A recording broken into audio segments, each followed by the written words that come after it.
Hello everybody, it's Scott Amato. In this video I'm going to show you how to take the new Java textures that were released in the Snapshot for 1.14. Okay, and so this is the first time they've been actually released. Minecraft or Mojang has been wanting us to try them for a while, and they've been doing them in the 1.12 version. Now some people have converted the 1.12 version up to 1.13. Which is a valid thing to do, like Hermitcraft people did that, and so you could download it from here to get that. But this is like the first actual release where you don't have to do any conversions. So I'm going to show you how to do it. Now you have extra textures, obviously, like bamboo and the beast and all that kind of stuff that you don't really need, but it doesn't matter. This is just a way to start to play with them and work with them in 1.13. In a more finished form, okay? And then as new snapshots get released, to be able to keep up with that. So, okay, let me show you how to do it. So basically, you need to go to your Minecraft launcher and create a instance for the snapshot, okay, for the newest snapshot. So under launch options here, you need to have enable snapshots selected, okay? And then you could choose add new. You could create a new profile with the latest snapshot here, which is 18W3C43C, 18W43C, or you could select the snapshot from the top of the list and then create a profile from that. All right, then you need to launch it one time so all the files get pulled down. All right, so once you have your profile, then launch it and all your files get pulled down.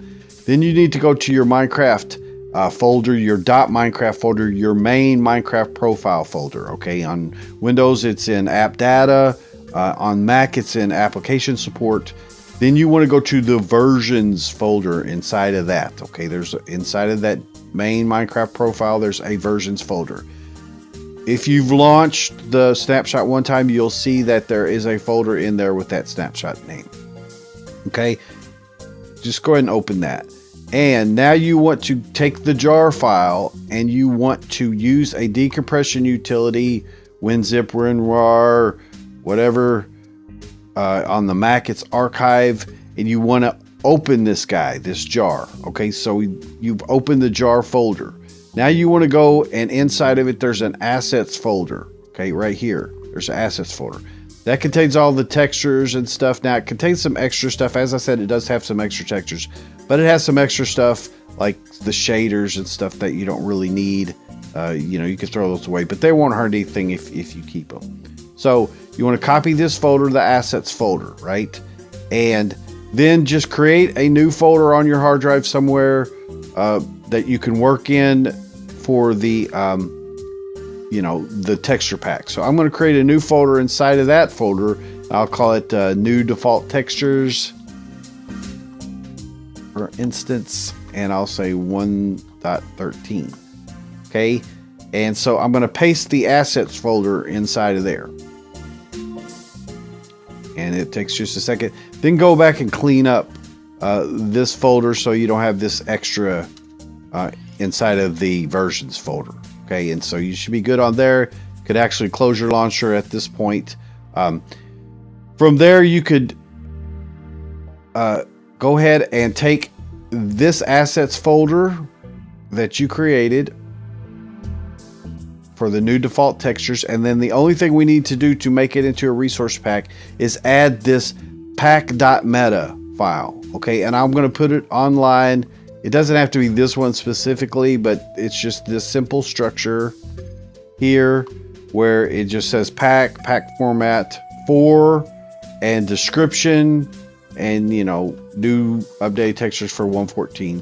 Doesn't have to be that description exactly, but it does need to have this structure as the very basics of what it is. So this is pack.meta.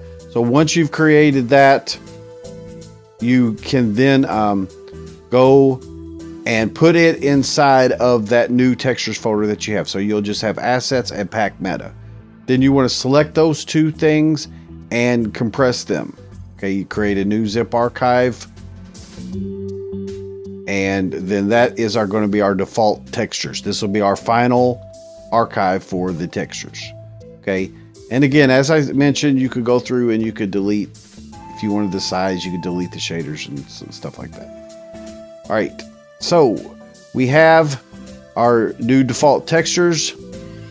And so I do it in Multi-MC. You can add a resource pack however you'd like, however you normally do it to 113. If you do it in the main launcher, you can just go to the resources thing and choose open folder. I'm going to do it in Multi-MC, and I will show you, just because it might not be as common how people do it. Okay, so basically Multi-MC, you just need to create a new instance, and it'll be the first one on the list of the latest release 1.13.2. Name it whatever you like, and then you could select a group if you have one. That's basically just a way to organize them. You can see I have 113 group there, and then hit OK and it'll install it. Now obviously I've already installed it.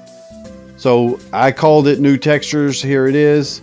And then you can right click on the icon for that and choose instance folder, and then go into its folder.